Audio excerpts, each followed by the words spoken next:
Dr. Pasternak. My name is Jennifer. I'm a fourth-year resident at Vanderbilt. I'm moderating today's session on academics versus private practice. We have three excellent panelists with us. We'll start with an introduction. Dr. Petrovich is a neuroradiologist practicing in Chicago's northern suburbs for North Shore University Health System. He works in a hybrid practice, which is a community hospital private practice setting with an academic affiliation with University of Chicago. That means he spends about 25% of his time teaching radiology residents and fellows. He also serves as the North Shore Site Director for the Neuroradiology Fellowship. He's an active part of Chicago Radiology Society, part president as well, serves as a counselor of the Illinois chapter of ACR, and has had various volunteer positions in multiple national organizations. Next, we have Dr. Pasternak. She is an academic neuroradiologist who joined University of Chicago after 6 years of private practice. She now serves as the PD for the fellowship program and associate program director for the residency. So she's balancing different responsibilities compared to private practice. In private practice before, she worked and was the head of quality improvement. So those roles are completely different for academia. And then last but not least, we have Dr. Shaw, who's a diagnostic radiologist who completed his residency at University of Florida, as well as an MRI fellowship at Northwestern. He serves as the president of South Hub Radiology in the greater Chicago area, which is a physician-owned private practice group. And he's currently practicing as a radiologist at Advocate Masonic Hospital in Chicago. So we're excited to have all of these great panelists with us. With the introductions out of the way, we'll go ahead and jump straight into the Q&A. If you have any questions, feel free to put them in the chat. And I will just start us off with the first question of how should you decide in your first job whether you want to go into private practice or academics? Do you men want to take that? I'm Boyan Petrovich. I think, one of the things is you have to think about how much you like to be on the cutting edge. The academic places are going to have the latest toys and the latest, and they're going to often perform the most advanced kind of procedures. And if that's something that excites you, that's definitely something that you would then be looking for more academic posts. Also, obviously, research. And then the teaching. If you really enjoy teaching, if that adds something to your day rather than just getting through cases, that might be something that would push you in that direction. And sometimes I think, sorry, go ahead, Mara. Sorry, no, please. No, I was just going to say, sometimes you don't have any control over it. Sometimes the market dictates what's happening. Right now, the market is white hot and you can get a job anywhere doing anything you want. When I was graduating, that wasn't a choice. So, but you can definitely go back and forth. You're not restricted. I mean, not after 20 years. I don't think like after 20 years of private practice, it might be hard to get into the university, but radiology is very fluid and allows you to do different things. And as you grow and as your families grow or your, needs change, there are so many jobs and opportunities to accommodate variable lifestyles, and it's not very rigid. I'm sorry, go ahead, Merle. Thank you. I think one of the things for me was private practice is a very different world. I think there are different kinds of private practices within our advocate system. We have 8 sister organizations. Ours is at Christ, and that's where I practice. And I think the main difference, is for my generation, which is probably, I would say, I'm closer to all of your generation, which is our, millennials, is I think the difference really comes down to, for me, is being able to have input, transparency, and being close to the decision-making standpoint as to how can you get your feedback. And you really have good governance structures to be able to give feedback, to understand how things and decisions are being made and not have decisions directly come down. I think that kind of differentiates for me. I think there is a sense of ownership and equity and accountability. I think that really matters. And the variance between how people practice is really, really critical for me, at least for our organization. I think it also kind of gives us an advantage of being able to carve out a niche in a practice. So just taking one last point from prior panel was, how do you empower people and support various people? I think that is a critical key question for our generation. And I'll speak just one point to it is, we are able to take input from a lot of people in our practice and actually effectuate those changes. So most private practices, I think that's how they work. Most recently, we were able to kind of put together leave policy for paternity and maternity leave. And I think those things are somewhat critical, and how we want to carve that out, how to support people. I think that's very crucial. I think the resiliency in private practices is usually that, there's a good buy-in. I think people want to be able to control how they practice, when they practice, and those decisions are basically your own decisions to be made because it's one person kind of one vote. I think that is very critical for me. It's not just necessarily about how much money you're going to make. I think those things kind of really differentiate for me as to how we run our practices.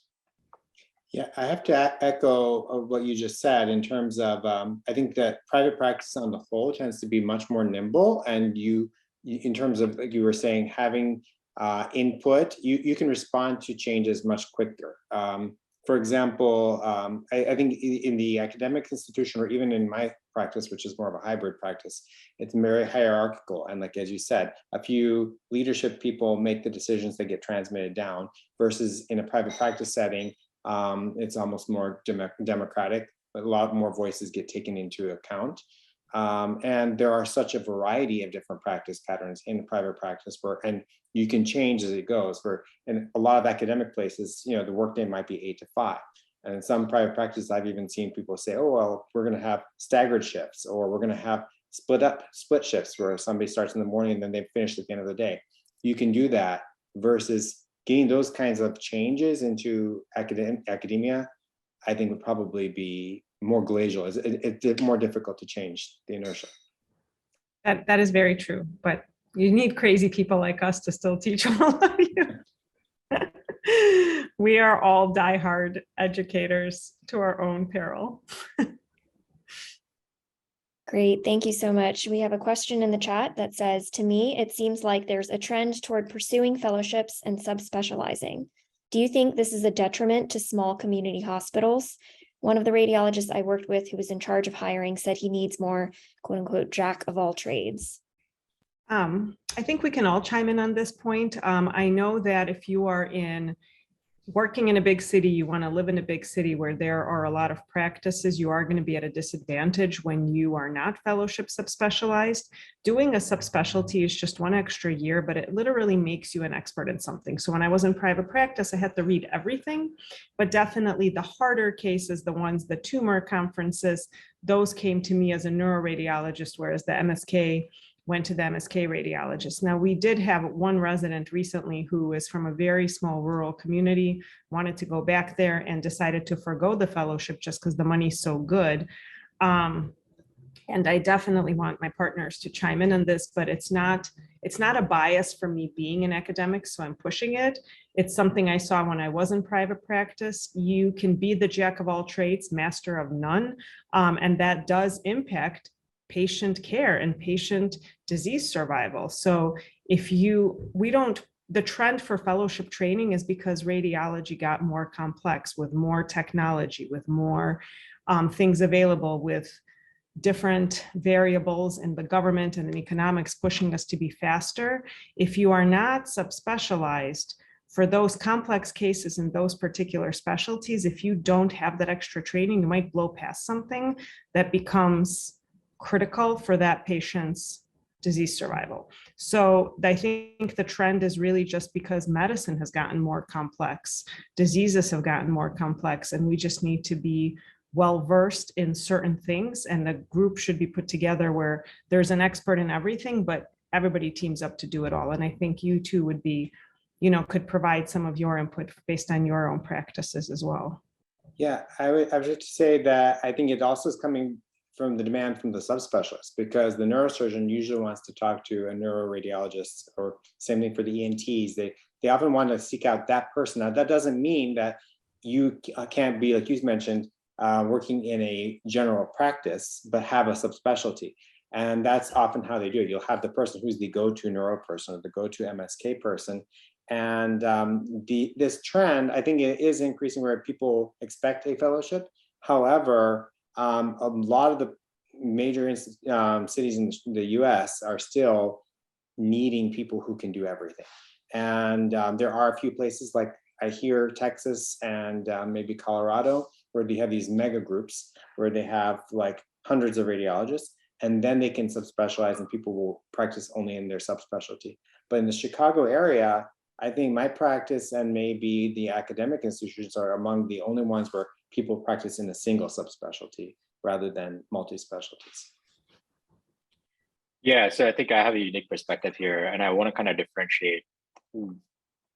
There's a little bit more granularity to private practice. I think most private practices, are usually in the range of 8 to 12 radiologists, and those are smaller practices. And the key question there comes in is you don't have enough volume for each subspecialty, neither do you have adequate amount of higher level of cases like pancreatic biliary tumor boards or things like that, or neuroradiology cases or ENT cases. And therefore, it is bread and butter work. And therefore, I think most people tend to practice in that way. Our practice has the fortunate, we are subspecialized. So we have about 75 to 80% we practice in our subspecialty. And it is because we are the largest organization for Advocate Aurora system. So Christ is a 900-bed hospital, it's a level 1 trauma center, referral care center for cancer and tumor referrals. So we have 5 radiologists who are body radiologists during the daytime, 3 neuroradiologists, MSK radiologists, and this is on a daily basis. There are other groups, private practice. So if you're looking at private practices, I think subspecialty 1, I would agree with my colleagues who said that subspecialty has become a place where the general trend in medicine, the volume of knowledge to be able to provide a value-based care and not just a report that is meaningless is quite important. I came all the way through academics, and I think that is the value that we see. We're not going to change. I think this is our kind of go forward. From that standpoint, that's where the practice will stay. I think even in private practices, so we do work very closely with Advocate Aurora administration, and it is a group of 260 radiologists. And I can tell you from even administrator, as well as the colleagues that we have, there's a very high pressure and demand for having private practice reads. Not only is it marketable, but it provides a very essential differentiation in patient care, where a body radiologist, for example, is reading a pancreatic biliary surgery tumor board case. It makes absolute difference versus a general radiologist reading something else and being able to guide what the next steps are. Same thing with thoracic, cardiothoracic imaging, MSK imaging. These things become very, very critical. And I think, as you guys are all probably aware, that a lot of medicine, not only from prognostic standpoint, but from therapeutics and guidance standpoint, it is driven by radiologists. So it is a center of decision-making process. And from that standpoint, I think the value add is very important. I think the small private practices still practice majority kind of in general practice, but there are practices like ours, my sister organization at Lutheran General Hospital, our sister organization at Masonic. Virtually, they are all subspecialized. So there are practices even in Chicagoland area and nationwide that are able to do that. It just depends on the size of the practice and what their ethos are and how their DNA is built. I think we're built and structured for the future. And all of our radiologists come from academic institutions. And therefore, it feels to me that I've never left, University of Florida or Northwestern, where I can still pick up a phone call and call a neuroradiologist and say, hey, I need a quick consult. And I know that when I get a consult from them, that I can take it to the bank and it's going to be really, really good. It's going to be bar none, and it is actionable. It makes a difference. So I think there is some granularity there. I think we only have 1 minute left. Do you want to read the last question, Jennifer, and we'll try to tackle it? Unfortunately, we Sure, can make this even longer, but we couldn't take up that much of the day from all our friends in Chicago. Absolutely. The last question will be, how do caseload and variety of cases differ between private practice and academics? Also, are any of you involved with research in private practice? If so, in what ways? I think the case load isn't that different anymore, just because every center is getting busy. We have kind of come out of the pandemic. We're no longer in crisis mode, but there seems to continuously be some crisis with staffing. The only difference isn't really the volume, but really just the type of cases, right? So like we have out of control volumes at University of Chicago, but I only worry about head and neck, brain and spine, whereas my body colleagues worry about the body, whereas my two partners here on in the chat room are worried. Well, actually, Boyan, you're so specialized too, so you guys can handle that. But the case volumes, we're all going up in volume. And imaging has become the triage nurse, I used to joke, of the ED, right? Everybody goes through a scanner before they're seen by a physician. So volumes are crazy no matter where you go. But that's why you train, and that's also what makes it fun. Yeah, and I agree. And I think that there is going to be a difference in the in terms of the complexity of the cases. Obviously, at a place like University of Chicago, you're going to get people they've got these, rare diseases or very complex diseases, and they end up there. They'll have started somewhere in the community, but they end up there. And so just naturally a higher percentage of those cases are going to be complex cases than in a community hospital setting. Yeah, I think I agree with my colleagues. The complexity is one difference. And I usually, when people interview with us, I kind of explain to them that, our complexity is one level below Northwestern and U of C. And it's predominantly, and I speak from body standpoint, it's because we don't do liver transplants. We do renal transplants, everything else. But I think the entire gamut that goes along with it and rare diseases, they end up there. We still see them, and it keeps our practice really interesting. Again, I think my perspective is a little bit different than true private practice, because that's not how all private practices are, unfortunately. Yeah, I think yours is a trauma center, right, too? Yes, it's a level 1 trauma center in Chicago, right? And it's a 900-bed hospital. It's a cancer care referral center. So all of the cancers that are in the community hospitals around us, they do get filtered through us.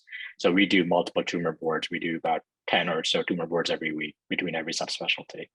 Yeah, so that's again, yeah, is that the private practice setting, that's also, there's a lot of heterogeneity in terms of the kinds of community hospital places where you might practice. Great. Well, thank you all so much for spending some time with us. I know you all are very busy, so we really appreciate it. That'll conclude this session, and I believe the rest of the day. So thank you all. And it was very nice to spend this last 15 to 20 minutes with you. Absolutely. Thank you so much for running this. We are going to be checking the email on the, there's going to be a survey that you fill out after your post-attendance survey. We're going to be giving out prizes. So if there's any questions that we didn't get to through any of the day, please post on the website, and we, the organizers, will be checking it and answering and can connect you with people.